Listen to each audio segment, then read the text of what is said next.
Howdy folks, and welcome back to another episode of War of the Tanks with General Ducky. Today I have for you Static X56 playing in his AMX AC-48. Me and Ev have been recently talking about this tank. It's actually an incredibly good tank. It's one of my favorites. And I was telling him how good it was, and he wasn't sure what to expect after coming off the AC-46, but he loved that tank, and I told him if he loved that thing, he'll love this thing even more. And I've been telling him what the Foch Tier 9 is like, and he can't freaking wait for it.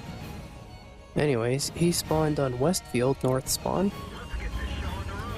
and the AC-40, actually pretty much any of the French tank destroyers, decided the best way of having a tank is, well, at least a tank destroyer, is to take all the armor from the ass, all the armor from the side, even the other side, and put it all on the front. Look at how thick that plate of armor is. Switch over to the side and look at how thin it is. So let's talk about the gun. Well, the gun is pretty much, if I remember right, as accurate as a Jagdtiger, so about .33, 257 millimeters of penetration with 400 average damage, and a 8.97 second reload, which means this is a very fast-firing, very accurate gun with a hefty amount of alpha damage. And what that equals to is, well, you can do a crap ton of damage in a very short amount of time. So he went over here and he's now camping at E6 waiting for the enemy to light up across the way.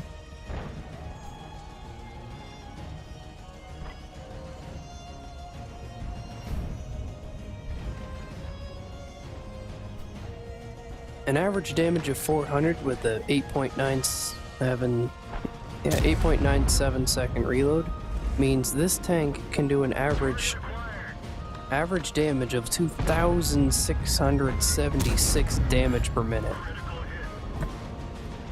So basically it takes about a minute and 10 seconds, minute and 9 seconds to kill a mouse, and that's just on average.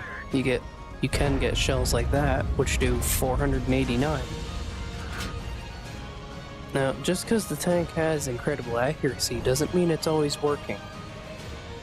And that's something you have to keep in mind. RNG likes to screw people, especially when they're having a good day. And when they're having a bad day, it likes to stomp on their toes and smack their wife around. Just really piss you off. That being said, though, this match starts to get a little frisky starting out right here. Churchill 7 on the rear. I forgot to talk about the armor. 50 millimeters of side armor, 50 millimeters of rear armor, and I believe on this tank, 150 millimeters of frontal armor. Now once you get to the Tier 9, that front plate gets an extra 30 millimeters on it, putting it 180 millimeters. And look at how hang on. Well, that's the best I can get you. Look at how sloped that is. That's going at about like that. There you go. Look at how sloped that 150 millimeters of armor is across the front. Oh, that's why he started backing up. There's an Oho. Uh-oh. Uh-oh. Oh, made a mistake. Oh, the Oho's too tall.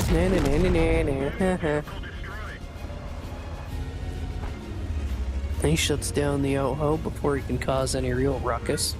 Now he's going after the Churchill 7. That shell didn't, unfortunately. Yeah, unfortunately that shell didn't connect. But that's okay, he's already loaded. That one didn't either. No problem. Static's team is down by 1,500 hit points in one tank. But that's no problem. Look at this. That's another aspect the French did. They gave their tank destroyers, well, tier 7 and up, incredible turning speeds. With this little tank, I once had a Object 140 come after me, and the poor bastard tried to flank me. I did pretty much exactly what Static did there, only with a tier 10 medium tank. And that was pretty interesting. Having it... He tried as hard as he could to pen me and flank me, but the tank just turns too damn fast. He couldn't get on my side, and I slaughtered him. Uh-oh. Tog spotted. No, now! Now! Kill the T-34! No! Uh-oh. Uh-oh. It's a dog. The terrible dog. The dog must have lost his commander, load, or something. Oh no. Before we go on with that, I'd just like to point out where he shot. You can see the big chunk right there. Yeah. Poor bastard. And now he's gone. It's now Static standing alone, kind of, against 3 enemy tanks.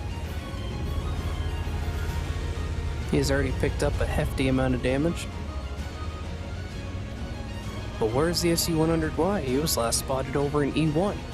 Highly doubt he's there now. Could he be? He might just be stupid enough to still be over there. And poor little Cromwell, he's taking on a Skoda T-25.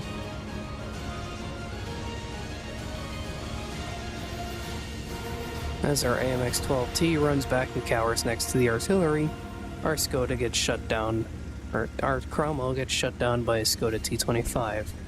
Not much of a matchup there. It's a very quick firing autoload.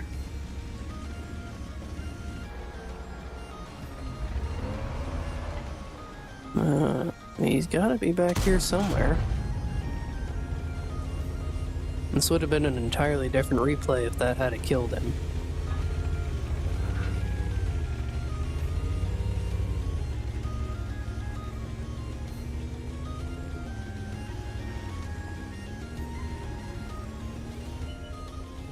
Oh, there's the scrotum. Oh, never mind. Ah, there he is. Either way, the tank is incredibly fast. You can see it's doing about 50 kilometers an hour. And to give you an idea of what the tank can handle, let's watch him take on this SU-100Y. 130mm cannon. There's the crater right in front of him. All you have to do is just keep your front plate angled to him, and you get things like that happen. He wasn't even able to do anything to him. And then Artie interferes.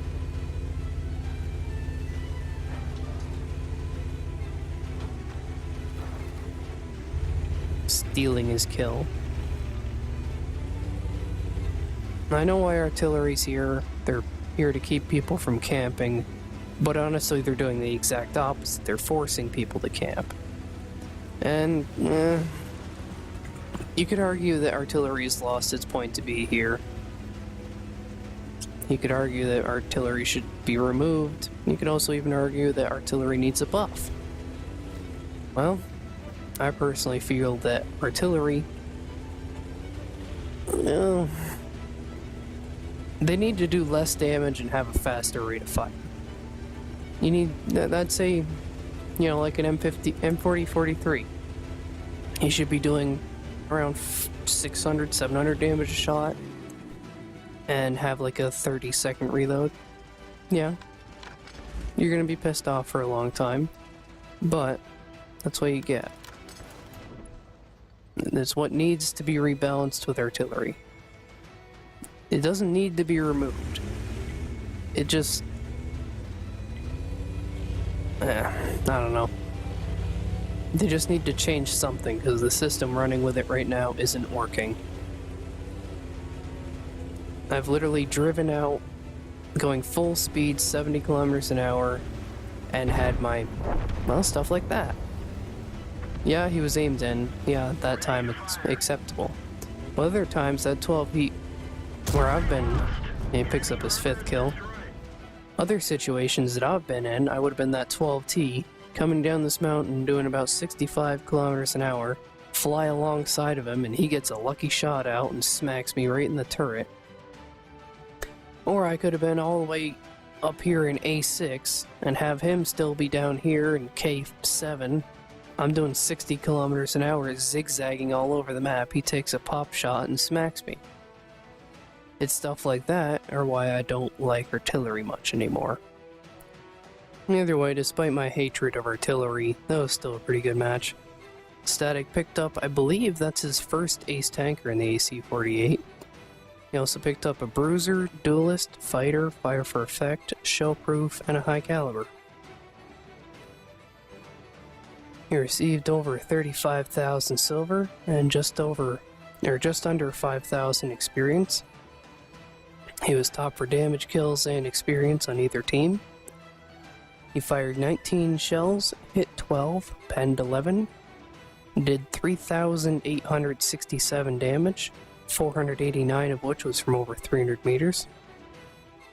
He received 9 hits, 2 ricocheted, penned, 2 of which penned, 7 ricocheted, and 1 was a result of splash.